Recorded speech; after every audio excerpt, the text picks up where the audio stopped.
Good morning. My name is Karina Cruz, and today I'll be presenting my informative speech.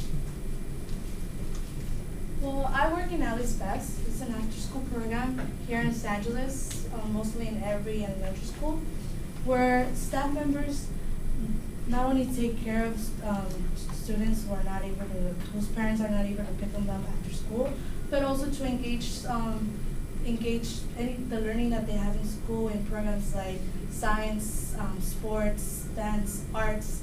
But that's not the only responsibility they have. When I started working in my orientation, most of it we focus on child abuse. Child abuse is something in Alice Best like a priority. They have to be aware of any sign of child abuse. Why is it important? The different types of child abuse. So they have that responsibility. According to National Child Abuse Statistics in the website Child Help, the statistics in 2011 said that nearly 3 million reports were made daily, and out of 4 to 7 children, they died every day. And what is most important is that 80% of those cases were under 4 years old. And also, this impacted me because it made me realize that people need to be aware of child abuse. I'm critical of talking about child abuse because I have worked with children for over 5 years, and mostly I'm in the program Alice Best, so that makes me more credible. Learning about child abuse will help us understand more why the U.S. creates programs, why they changed the Legislation Act, and why they enforce people to be more aware of child abuse. Today I'll be informing you about what is child abuse, today's status in the United States, and the changes in the Legislation Act for child abuse. So what is child abuse? Child abuse is any endanger to a child that could physically, emotionally affect their development. According to Child Help, it's a website organization. They said that there's 4 different types of child abuse. We have physical, negligent, emotional, and sexual.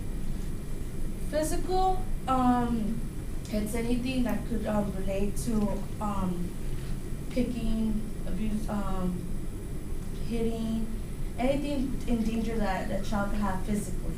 We also have neglect. That's something a caregiver who maltreats the children by not taking care of them, leaving them alone, not knowing where they're at. Another type of abuse is emotional. This is a psychological maltreatment done to a child. It could be by ignoring them, rejecting them, verbally abuse. And last but not least, we have sexual abuse.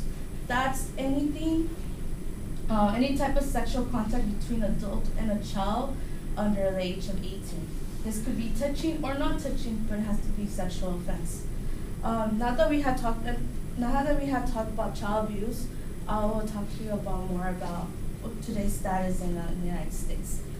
The child abuse today is widespread in any country, any race, income group. The maltreatment of a child could be as in a low-income family as well as somebody who has it all. According to the National Child Abuse Statistics by Child Health, they mentioned that the most common child abuse today in the United States it's neglect abuse because they do not care care of the children. The percentage of it is 78%. Then it follows to physical abuse, that is 17.6%. And then we have emotional and sexual to 90%. Today is not always easy to recognize child abuse because children don't really approach people that they're being abused. It could also be that they are scared and have fear to be able to speak about it. So now that we have discussed about some statistics about child abuse today, I will present the new changes that California has made in the Legislation Act. The AAFT, it stands for American Association of Marriage and Family Therapy. They stated that in 2013 they had to prioritize the Child Abuse and Neglect Reporting Act. That meant that now they want to reinforce that to everyone who work with children. The changes, it would be that any teacher or minority reporter are forced to report or be aware of any child abuse. And they could face, if they fail to do that, they could face to felonies like 6 months, it went to like 5 years, or a fine of $1,000 to $5,000. That or even both of them, they could face to that if they don't fail to report. According to an article by Ken Dixon, according to an article, New Law, Jail Time for Not Reporting Child Abuse by Ken Dixon, a reporter of the CT Post, stated that they believe if they started enforcing people to be more aware about child abuse, that this will help people reduce, control, and also prevent child abuse in the future. Okay, so now that we have talked about the importance about child abuse, I'll wrap up with my question. It's important to discuss about child abuse so we can understand why the U.S. has created programs and why they changed the laws in the California legislation. So I discussed about child abuse, today's status in the U.S. and the changes that have made in the legislation. Next time you see in LA's staff, you're able to see that their main responsibility is safety, and also that child abuse is their priority too. So thank you for hearing me.